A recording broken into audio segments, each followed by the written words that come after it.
Hello, everybody. David Shuster here. One of Donald Trump's newest cabinet secretaries has now earned the title of stupidest. And in the Trump cabinet, that's no easy feat. Department of Homeland Security Secretary Markwayne Mullin, formerly a Republican senator from Oklahoma, appeared on Fox News. Mullin accused Democratic cities of not helping immigration and customs enforcement agents and added this. But we're currently drawing up plans to say, listen, in these sanctuary cities where the local radical left Democrats aren't allowing us to do our job and enforce federal laws, then we shouldn't be processing international flights into their cities either, because they don't want us to enforce immigration, but they want us to process immigration at their facilities. Nothing about that makes sense to me.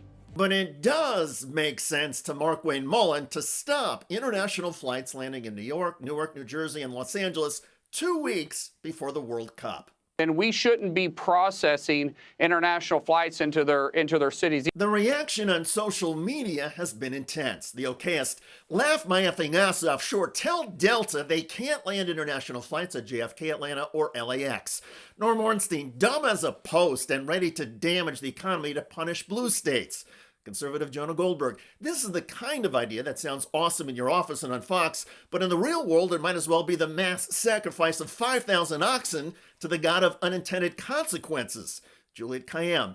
Of all the bad ideas floated by this administration, this one ranks. It has got to be real. Mullin wouldn't waste time like this unless it is a serious distraction plan. Planes don't divert to other airports. The flights will be canceled, disrupting blue and red voters, impacting the airlines and having no impact on immigration policy. They are going to do it. Markwayne Mullin said it while complaining to Fox News host Sean Hannity about protesters yelling at ICE agents as local police chose not to respond. We called for assistance for the police because they were barricading the roads and they were trying to get through the gates. Not one time did the police respond. Not a single time did the local PD or state police responded to our call for assistance. Boo-hoo! The local and state police did not respond to ICE calling for assistance and trying to shred protesters' First Amendment rights. So sad. Maybe Secretary Mullin needs his safety blanket and a binky. This may be news to Secretary Mullin, but as long as protesters are peaceful, there is no role for local police except to observe if they want. And if the police want to chase criminals or prioritize something other than cheering on ICE, well, that's the police prerogative. Mullin said something else to Hannity that underscored Mullin's stupidity. Here is how Markwayne Mullin spoke about Memorial Day. I would say celebrating the sacrifice that men and women across this nation have paid for the freedoms that they have to go out there and practice their First Amendment rights. Celebrating the sacrifice men and women have made for the freedoms? Celebrating the sacrifice? No, you honor sacrifice. You pay tribute to the sacrifice of soldiers and first responders who died.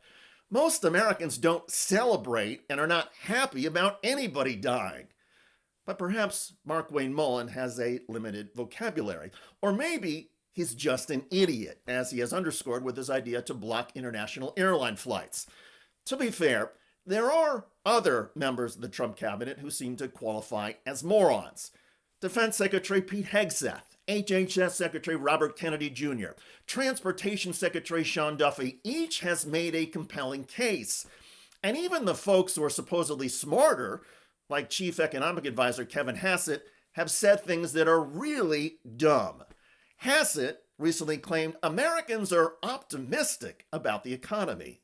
And the thing that I've seen when I look at credit card data and other things that I can get for the private sector is that while people have been spending more money at gas stations, they've been spending more money at everything else, which means that they're still very, very optimistic.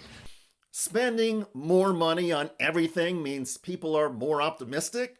Sure, Americans are optimistically choosing between food and medicine. Americans are optimistic as they owe more on their credit cards. No. And just minutes after Kevin Hassett's appearance on Fox Business, the Trump administration released a report showing consumer sentiment has gotten worse. Again, that's a Trump administration report. Still, there is something about Homeland Security Secretary Markwayne Mullin that stands out on the asinine meter. Maybe it's Mullin's unpolished confrontational style. A few years ago, in a Senate hearing, Mullin challenged a labor union leader to a fist fight. Sir, this is a time, this is a place. If you want to run your mouth, we can be two consenting adults. We can finish it here.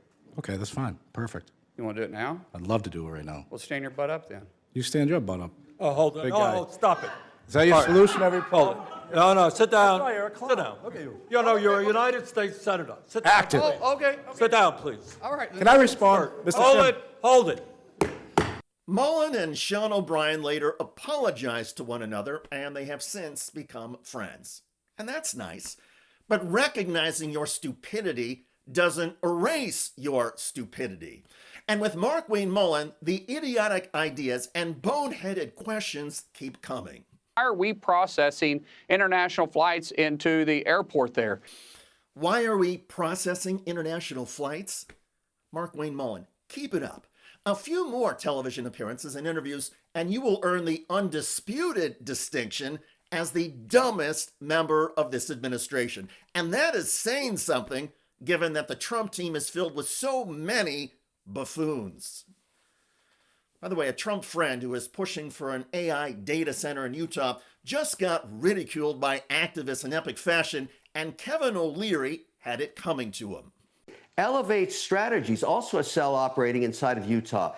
Gabby Finlayson. Gabby, what are you doing? Well, hi, hello. It's me, Gabby Finlayson. What am I doing? In this video, Gabby and the other Democratic activist in Utah are about to pummel and humiliate billionaire television star Kevin O'Leary. We've reached the part of the Stratos data center journey where Kevin O'Leary goes on national Fox News to accuse us of being cells for the Chinese Communist Party. Yeah, because at the end of the day, who would want us to stop building our electrical grid? Who would want to stop us from having compute capacity to develop AI? Which adversary would want that? There's only one. It's China. So we dug in. I got my guys to go a deep dig into the IP addresses, and here's what we found out. This is fascinating. We found 2 cells inside of Utah. Elevate Strategies, also a cell operating inside of Utah. O'Leary posted the Fox interview along with his own side-angle recording from his home studio. O'Leary is wearing a suit, tie, and extremely casual footwear. Are we going to do anything too serious? This is the very scary, very intimidating man that is threatening us. We are not taking the criticism of anyone who is wearing flip-flops and a suit on national television. Check out that video at the link below. It generated a lot of comments on YouTube. One of the most popular from Joseph wrote, "Kevin O'Leary has no soul and even less intelligence." I hear you. I look forward to reading our comments about Trump DHS Secretary Markwayne Mullin. His lack of intelligence and stupidity have become epic. I'm David Shuster. Thanks for joining us.